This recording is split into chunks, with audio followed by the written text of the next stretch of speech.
Welcome everyone to this month's Astrocolorscope. My name's Elizabeth Harper. My website is sealedwithlove.com. So the idea of the Astrocolorscope is that in a moment I'm going to pick some crystals from this bag, throw them into a circle of houses, and then read the crystals, the colors, the energy of the house, etc., specifically for your sign. I'm also going to take a bead from my bead bag just for a little extra influence of color, see what else is going on. Then I like doing things in threes. Then I'm going to pick a card from the Voyager deck for your sign, and I'm going to ask you to take a look at the card and see what you are most attracted to in the collage of images, and then ask you what that means for you. Of course, I'll read whatever I see in that card as well, so we can put it all together for your particular sign. So before we get there, we're just going to have a little look at what's going on this month. So to begin with, we have one of the big things is Mercury is going retrograde on the 19th of May. And of course, retrograde actions happen all the time. But when it's Mercury, it's like one of those big deals, isn't it? That everything starts to move backwards. So it's in Gemini, which is its natural placing. So there's a sense of, it almost feels like, okay, so I'm going to be moving backwards a little bit through this sign because I love it so much. Communication slows down when Mercury starts to retreat. But in Gemini, there's almost a sense of calming down. There's almost a sense of, you are given this time to really focus on what it is you want to say, how you want to be perceived in this lifetime, let's say, how you want to communicate with your loved ones, with your friends, with the world, how you want to write, how you want your language to be. So you might find that this is a time where you want to write, where you want to write more, where you want to journal more, especially with Mercury, because it is a planet of communication, but because it's in Gemini, there's almost that sense of double communication that's coming up. So you might find yourself just retreating a little bit more. You may also find yourself biting your lip before you can communicate with somebody, or that you want to say something to someone and they're off somewhere else, and it's a little bit more difficult to communicate with them. Of course, traditionally with Mercury, it sort of messes up with the technical stuff. So, computers and cell phones and all this kind of thing can be a little bit out of whack, and especially if we've got any sun action going on that's going to send that our way, and then of course communication will have some problems then too. We've also got around the 13th to the 15th, we've got Mars, which is opposing Saturn, and Mars is a fiery planet. It's fire and it's action and it gets things moving, whereas Saturn, it's slow, it grounds you, it makes you really think before you take action. So with these two planets sort of opposing each other, it's almost like two people. So one person saying, let's do it, let's go for it, and the other person saying, no, we need to take our time. So there's a sense with this of push, pull, and you may have difficulty with decisions, especially as that Mercury is coming up. I know Mercury is coming up before the 19th, so you get that kind of preparing action before the actual Mercury retrograde. So with Saturn and Mars opposing each other, and then we have the Mercury coming in as well, there's a sense of this month that it's going to be a little bit more difficult to make decisions, to really take action, to really move forward. So there's a lot of things that are pulling us back.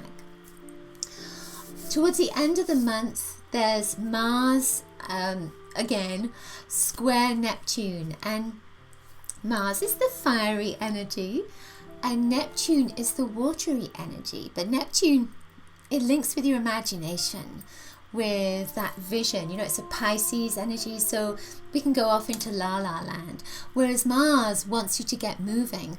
So there's movement in your feelings, movement in your emotions, and there's almost a sense with this of forgotten feelings. So something that's been stuffed down is going to start coming up again.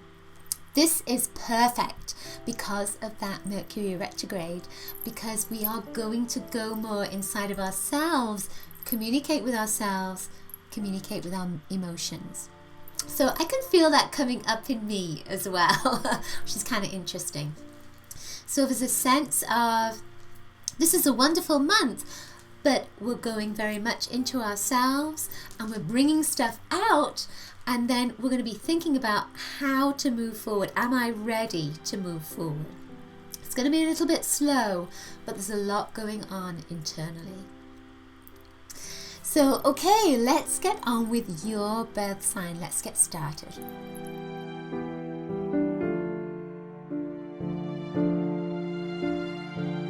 Capricorn. So for you, we have strawberry quartz that went into your 5th house. So the 5th house is about fun and passion and your friends and your creativity. There's also a leadership energy that's in there. But this amplifies your intentions for love. So, you know, if there is somebody or something around you that you are attracted to, somebody that you're attracted to, a relationship, then this says that your intentions are going to start heating up, and that person is going to know that you're going to want to be with them. If it's around creativity, then again, your intentions are heating up and you're going to find yourself with a desire to move forward in whatever it is you want to do that's creative. It's a love energy that's in here, and it's about seizing the day. So, you know, if there's an opportunity to do something that is linked with your passion or linked with a passion for a person, then seize the day and go with it. If there's an opportunity to ask someone out, seize the day. That kind of energy is coming up here. I'm just seeing if there's anything else that wants to come up. All right, so then the next stone that came up was kyanite. This went into your 7th house. And you know, it's interesting to me that it's like this is very feminine, and this has a masculine kind of vibration to it. So when you stand them next to each other, it's almost like a male and female coming together. This is about standing up strong, being in your truth, speaking your truth, really finding if there's anything in relationships that isn't working, understanding it and moving it out. If you're not getting the relationships you want, understanding why, figuring it out and moving it out. That is the sense with this. So these are very strong love energies. So it looks like this month there's lots of love, lots of understanding, lots of communication, lots of truth that's coming through, but also knowing what isn't working and why it isn't working, so that then you can change it and move forward. So then the final stone that came up is blue lace agate, and this went into your 12th house. And this is it's a spiritual energy with the blue lace agate. It looks almost ethereal when you look at it, and it has these layers, these lovely layers. So it feels almost as if you are, again, you're figuring something out. This is a begin again stone. So especially in that 12th house, it's saying you are coming to the end of a particular phase, a particular way of being that has something to do with love, has something to do with your relationships. And this is saying it's moving out so that then you can move into a new phase. Blue is communication. You've got two blue stones that are here, and one of them is a heavier communication, one of them's lighter. So I feel as if you are going between the two, obviously, but this one is more physical, and this one is more karmic. There's a sense of more calm, especially with that 12th house. So it's almost like you are lightening up. You're moving up. You're shifting the way that you are, and it could be that even your language changes. And you might find yourself learning a new language, and this could be what this is all about. And not necessarily though, it's almost like you are changing the way that you communicate with people or communicate who you are.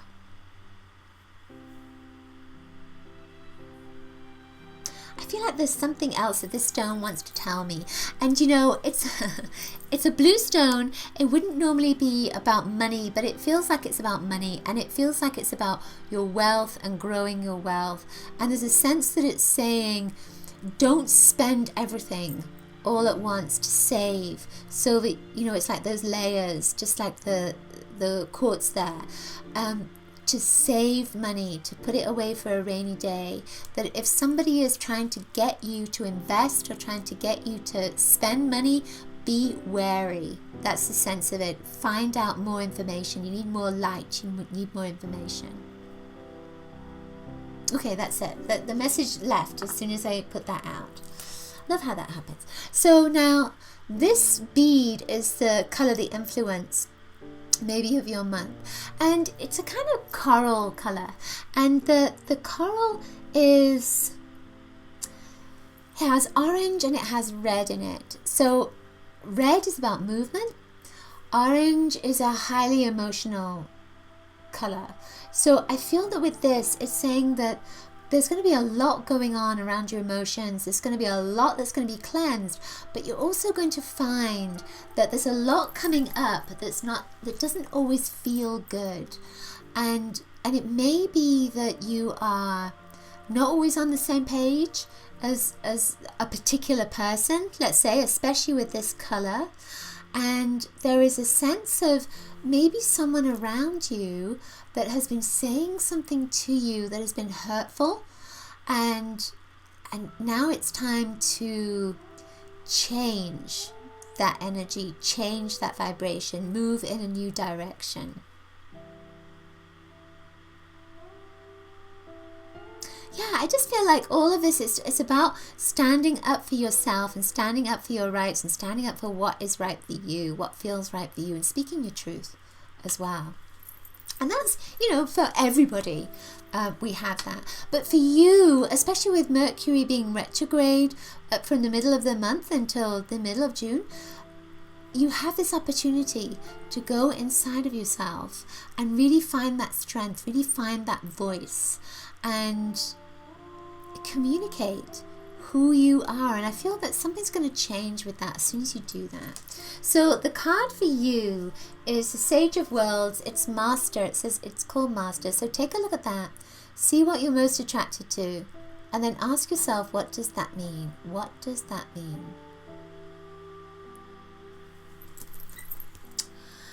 So when I look at this, I actually am not sure what it is that I'm seeing, but it's the colors.